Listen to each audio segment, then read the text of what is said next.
Hi, I'm Jason, and I'm going to guide you through each step of the installation process. In a few short steps, you and your family are going to be enjoying your new American Standard single-handle faucet. Remember to take your time, take a break, or rewatch a step whenever you need to. Before we begin, I like to make sure I have everything that I will need organized and within reach. I find this helps make the install as smooth as possible. At this point, you can remove all contents from the package and lay them on a flat surface nearby. You'll want to double check that all required pieces are included.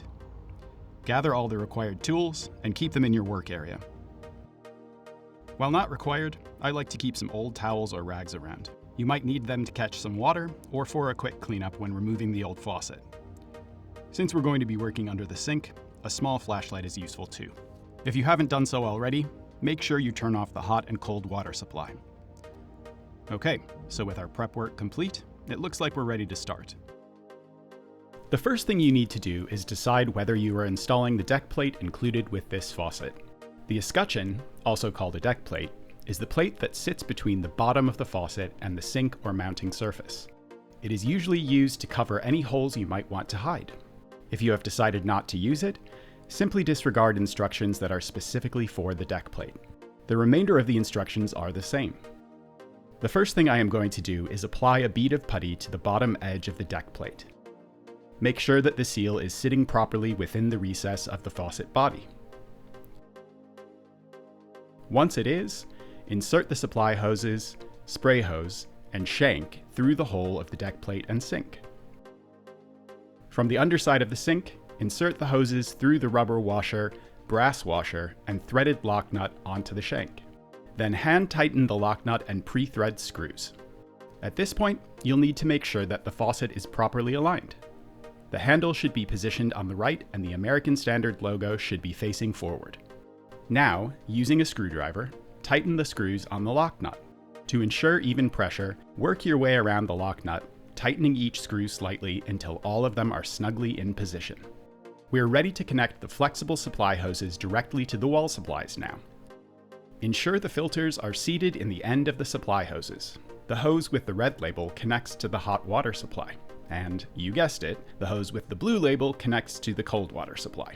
Use an adjustable wrench to tighten the connections and be careful not to over-tighten them.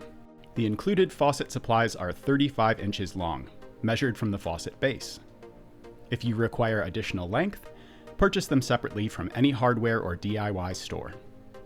On the other hand, if the supply hoses are too long, simply loop them like this to avoid any kinking. We are ready to connect the spray hose and solenoid assembly and install the weight. First, push the spray hose end into the female adapter. Then slide the locking collar down until it snaps into place to secure the connection. Be sure to position the solenoid valve with the orientation label facing up. Now, push connection B of the solenoid assembly into the hose connector. Slide the locking collar down towards the solenoid assembly until it snaps into place to secure the connection. Push connection A of the solenoid assembly into the opposite end of the female adapter. Then slide the locking collar towards the solenoid assembly to secure the connection. With the spray head fully retracted, install the weight 24 inches from the underside of the sink deck, or at the recommended location designated by the labels on the hose. Now pull out the hose. Check that it moves freely and unobstructed by any other parts or the bottom of the cabinet. We can move on to the electrical connections. First, connect the solenoid connector to the sensor connector from the faucet. Now it's time to mount the battery holder. Due to cable length, it should be located no more than 6 feet away from the faucet. Remember to place it in a spot that's easy to reach, so that replacing the batteries is a quick, effortless chore. To ensure a secure hold, wipe down the mounting surface and the back side of the battery holder before attaching the hook and loop fastener. Attach the hook and loop fastener at the desired location inside the kitchen cabinet. Before moving on to the next step, ensure the bypass knob on the solenoid assembly is in the off position. Now you can connect the battery holder cable to the opposite end of the long sensor cable, protruding from the faucet. If necessary, use the provided extension cable. Once connected, the sensor will start to blink several times and then stop.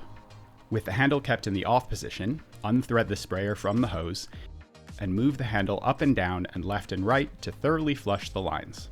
Finally, thread the sprayer back onto the hose before using the faucet on a regular basis. Okay, so if everything is dry and working, your installation is complete. Just a little cleanup, and then you're ready to enjoy the everyday beauty and function of your new American Standard faucet.